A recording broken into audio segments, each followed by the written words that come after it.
संसाराच्या वाटेवर चालत असताना आपण बायका मात्र दुसऱ्यांची इच्छा पूर्ण करण्यातच बिझी होऊन जातो. पण स्वतःची इच्छा त्या मनामध्ये तशाच मागे पडत चालत असतात.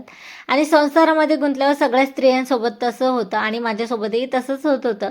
म्हटलं चला ह्या गोष्टीला कुठे ना कुठेतरी स्टॉप झालंच पाहिजे. गेल्या 16 वर्षामध्ये जे काही मी केलं नाही ते मनसोक्त पुण्यात आल्यावर सगळं करून घेतलेलं. गेल्या 4-5 दिवसामध्ये आम्ही खूप छान एन्जॉय केलेलं आणि आज आम्ही आलो होतो तुलसीबागमध्ये. तुलसीबागमध्ये येताना मेट्रो ट्रेनने मी प्रवास केलेला, आम्ही सगळ्यांनीच केलेला आणि तो प्रवास म्हणजे माझ्यासाठी खूप छान होता.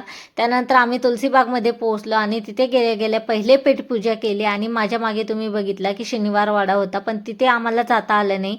नेक्स्ट टाईम आम्ही जेव्हा येऊ ना, तिथे नक्की मी डिटेल व्हिडिओ बनवेल आणि आपल्या दगडूशेठ हलवाईला सुद्धा मला जाता आलं नाही.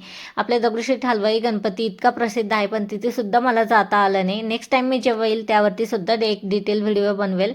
तर तुलसीबागमध्ये आलो, पहिले पेटपूजा केली आणि त्यानंतर खरेदी केली. आता खरेदी करताना एक गोष्ट लक्षात ठेवली पाहिजे की इथे बार्गेनिंग नक्कीच आलं पाहिजे, नाहीतर इथे खूप लुटतात आपल्याला. त्यानंतर हा 2 दिवसाचा व्हिडिओ मिक्सअप केला आहे मी. तर दुसऱ्या दिवशी आम्हाला संभाजीनगरला रिटर्न जायचं होतं. एक पॅन्ट घेतली होती, ती रिटर्न करायला आम्हाला तुलसीबागला परत जावं लागलं. शॉपिंग करून घेतली आणि त्यानंतर पाणीपुरी खाल्ली, कोल्ड कॉफी घेतला आणि घरी आल्यावर ताईने स्वयंपाक करून ठेवला होता.